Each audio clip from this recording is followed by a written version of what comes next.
While this podcast isn't rated explicit, the content may not be suitable for younger listeners. Welcome to Sex for Saints, the Christian couple's guide to great sex. I am your host, certified sex and marriage coach, Amanda Lauder.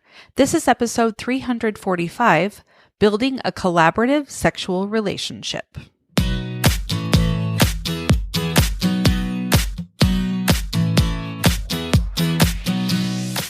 Welcome to Sex for Saints, a podcast for Christian couples. My goal with this podcast is to help enlighten, educate, and inspire you to understand yourself, your spouse, and your sexuality better. I talk about sex in a way you probably haven't heard before. I'm bold, I'm direct, but I keep everything in line with my strong Christian values. Are you ready? Let's go. Hello, everyone. Welcome back to the podcast. Creating a collaborative sexual relationship requires intention and patience, but the rewards are profound. When both partners actively participate in building a space that respects and uplifts one another, it strengthens the bond, increases satisfaction, and deepens emotional intimacy. Today, we're going to break down what collaboration in a relationship truly means, why it's valuable, how it differs from compromise, and practical ways to foster collaboration in your marriage. So what does collaboration even mean? Well, in marriage, it's not just about teamwork. It's an active mutual commitment to create a relationship that meets both partners' needs. It's about working together to fulfill shared goals and find solutions that respect each person's unique perspectives, desires, and values. In the context of the sexual relationship, collaboration means that both partners actively contribute to the intimacy they share. This goes beyond the act of physical intimacy itself and delves into emotional and mental engagement as well. Both individuals feel heard and validated, which helps them relax and connect on a deeper level. So imagine planning a weekend getaway where both partners bring different ideas. One partner might be more adventurous, wanting to explore new places, while the other values relaxation and time to connect quietly. Collaboration here might mean designing a getaway that incorporates both the thrill of exploration and moments of rest, creating a balanced experience. In a similar way, in a sexual relationship, collaboration involves both partners contributing ideas, respecting each other's boundaries, and blending preferences to build a fulfilling shared experience. So most of us have heard that in a marriage, we need to compromise, right? While compromise is often viewed as a virtue in relationships, it can sometimes lead to frustration if one or both partners feel like they're always giving something up. So unlike compromise, which may involve giving in or taking turns getting what one wants, and is essentially a lose-lose situation, collaboration is about co-creating a path that meets the needs of both individuals and creates a win-win. Let me elaborate a little bit more about how collaboration differs from compromise. So with compromise, partners may feel like they need to settle or adjust personal desires, sometimes leading to feeling like they're sacrificing more than the other person. And over time, this creates imbalances and potentially breeds resentment. Collaboration instead aims for the win-win, where both partners feel like they're creating and benefiting from the decisions equally. Collaboration takes more effort than compromise does, as it requires listening deeply to one another and creatively integrating both perspectives. It's not his way or her way, but it's about finding a third option. Let's say one partner enjoys more frequent sex while the other prefers less. So compromise might mean scheduling sex that is less frequent than one wants and more frequent than the other one wants. Now with this, one may feel pressured and the other might still feel unfulfilled. So with collaboration, the couple might design routines or rituals that blend sex with other forms of closeness, honoring both their physical needs and their emotional preferences. And this helps each partner feel seen, respected, and valued without pressure. So collaboration is essential because it builds trust and security in the relationship. When both partners know they're working together and respecting each other's wants, desires, and needs, it fosters a really strong foundation of mutual respect and understanding. Now, this approach removes any sense of hierarchy and promotes true unity, which aligns with the goal of a healthy, equal partnership. So partners often feel very safe sharing their vulnerabilities and true desires within a collaborative relationships, knowing that they're not going to be judged or dismissed. Both partners are encouraged to grow together, exploring new aspects of their sex life and intimacy as a team. And it reflects the value of companionship, creating a very balanced partnership where each person's needs and well-beings are equally important. In a collaborative marriage, each partner is uplifted by the knowledge that their spouse is fully invested in their happiness and fulfillment. And this creates a fulfilling cycle where each partner's needs are acknowledged, nurtured, and met over time. Hey there. I have a fantastic Black Friday offer coming your way, and you're going to get the early scoop. From Monday, November 25th through Monday, December 2nd, you can join my Embrace You Elite Society membership for only $5 for your first month. That's $5 to dive into exclusive content, live coaching, and connect with a community of women just like you. After that, it's just $49 per month to keep going strong. And for engaged couples, my Engaged Couples course will be available for only $49, a one-time opportunity to lay a foundation for lifelong intimacy and connection. So mark your calendars because this Black Friday week special is too good to miss. When collaboration is missing, relationships can fall into a series of very imbalanced dynamics. So partners can feel isolated, dismissed, or undervalued, leading to miscommunication, resentment, and an overall lack of intimacy. Without collaboration, one partner may take more of a controlling role, leading the other to feel as though they have no voice. And over time, this can create a lack of trust and intimacy as well as a lot of resentment. Partners in non-collaborative relationships often develop negative stories or assumptions about each other, like they never listen to me or they only care about their own needs. A one-up, one-down relationship occurs when one partner constantly feels less than or more than the other. And this hierarchy can breed feelings of inadequacy and frustration, making it difficult for both partners to feel safe and valued.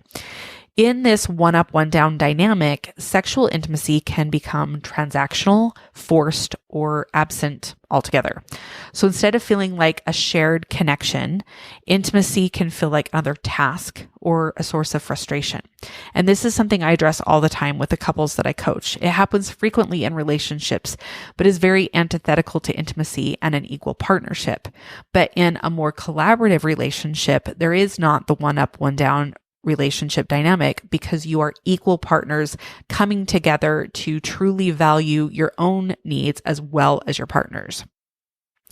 So fostering a collaborative relationship requires a blend of communication, patience, and intentionality. Building a collaborative relationship is a journey. It really is. It's not a destination. It's a constant work in progress. And the steps I'm going to outline for you can help cultivate a respectful, thriving partnership. So, number one is open communication. Honest discussions create a safe space where both partners can express their needs and desires. Communication helps identify areas where adjustments are needed and build empathy. And this isn't just one conversation. Sometimes it takes many conversations to work together and to find solutions. I often find this is the piece that often trips people up because we get our feelings hurt or we don't feel like we're being heard. And so communication is something that I work a lot with the couples that I work with because effectively communicating and having that open communication is sometimes a barrier to creating this collaborative relationship that they want. The second thing is to set shared intentions. So to discuss and agree upon what you both hope to achieve in your sexual relationship. Setting these intentions helps clarify shared goals, and it makes collaboration a mutual effort. I suggest sitting down and writing or discussing qualities you both want in your sexual relationship, things like playfulness or spontaneity or trust, and explore how you can nurture these together. Number 3 is to seek to understand first. So focus on understanding your partner's perspective before expecting them to understand yours. And this approach ensures both people feel heard and respected, making it easier to work together. Use I statements like, I feel connected when, rather than you never, right? Which keeps conversations more positive and collaborative. And number 4 is to check in regularly. So needs evolve, and regular check-ins allow you to stay on the same page, acknowledging and addressing changes together. I suggest scheduling weekly, monthly, or quarterly relationship check-ins where you can revisit your shared goals and adjust as needed. Do it at whatever frequency works best for you. It's important to note that being honest and trying to be more intimate and inviting a collaborative experience creates an opportunity for more collaboration and freedom in the sexual relationship, but it does not guarantee it. Your spouse gets to choose whether they want to collaborate back. However, not being honest and collaborative does guarantee that you won't have the opportunity. Now, having worked with many couples on this, I truly feel like so much of being able to be collaborative is about doing your own personal work. If you don't understand yourself, if you can't see other people's perspectives, if you struggle with emotional regulation, this work of collaborating is so much harder. So I highly suggest doing your own personal work with either a coach like myself or a therapist first. If you're ready to transform your relationship and take your intimacy to the next level, it's time to check out coaching with me. Whether you're looking for personalized coaching in my women's membership, one-on-one guidance for men and women, or couples coaching, I have options designed to support you. And if you've looked into couples coaching before, now's the perfect time to revisit. I've lowered my prices, making it more accessible than ever. Don't wait to create the connection and intimacy you've always wanted. Learn more at amandalauder.com and click on Get Help in the menu. Now back to the show. So if you've been to the temple lately, you may have noticed some changes in the last few years, and it talks about cleaving, counseling, and laboring together. And this is not just symbolic, but I feel very instructive. It reflects the values necessary for building a unified, collaborative marriage. Cleaving means staying connected and committed, even through challenges. Collaboration reinforces cleaving by encouraging constant dialogue and prioritizing the relationship. Counseling involves regularly discussing goals, feelings, and concerns, creating a culture of transparency and support, working together to find solutions. And laboring together, this covenant commitment reflects the work involved in fostering a strong collaborative relationship. Just as tending to a garden requires effort, building a collaborative relationship requires conscious labor from both partners. This is that personal growth work as well as couple growth work. Now, this commitment isn't easy. It's labor intensive, but deeply rewarding. Through cleaving, counseling, and laboring together, couples can strengthen not only their bond with each other, but also their connection to their faith and divine purpose. So if you want to hear more about how our temple covenants help us build more intimacy, I have a fireside that I've taught in many wards and stakes and even at BYU in a marriage prep class about this very thing. So if you're interested in having me come and speak in your ward or stake, please reach out. I would love to come do that. So when couples work together, their relationship becomes a source of joy and peace and resilience. Both partners have more increased emotional and physical satisfaction. They feel valued. Intimacy becomes more satisfying on every level. There's personal and mutual growth. Collaboration encourages both individuals to express their true selves, promoting growth, self-acceptance, and trust. And there's more trust and security. Knowing you're both working together strengthens vulnerability, which is essential for deep and emotional sexual intimacy. The spirit of collaboration needs to include respect for both partners' choice, including not wanting to collaborate or not wanting what your partner wants sexually.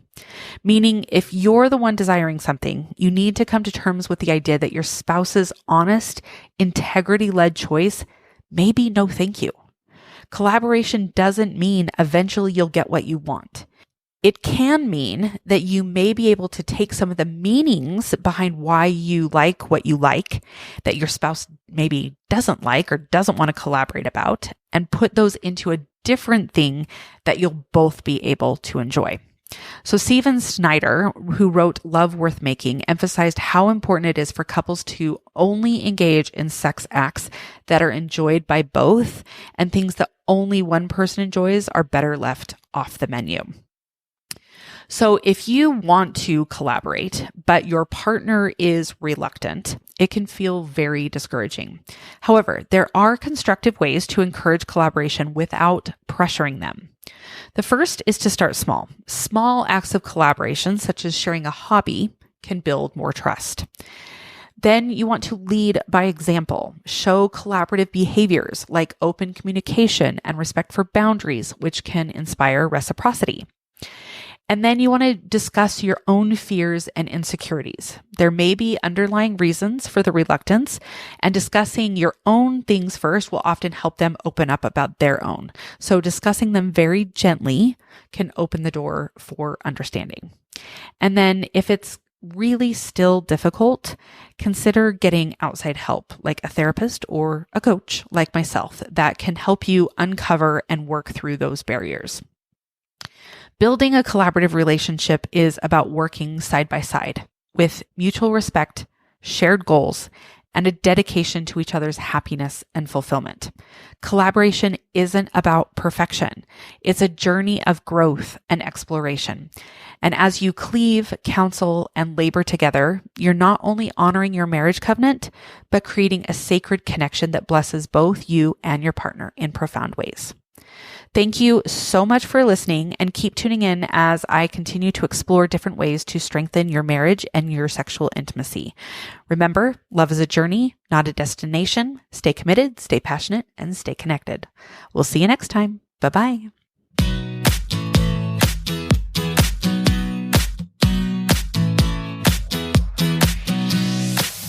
Like what you're hearing on this podcast? Make sure you hit subscribe so you don't miss a single episode. Don't forget to leave me a review and share it with your friends.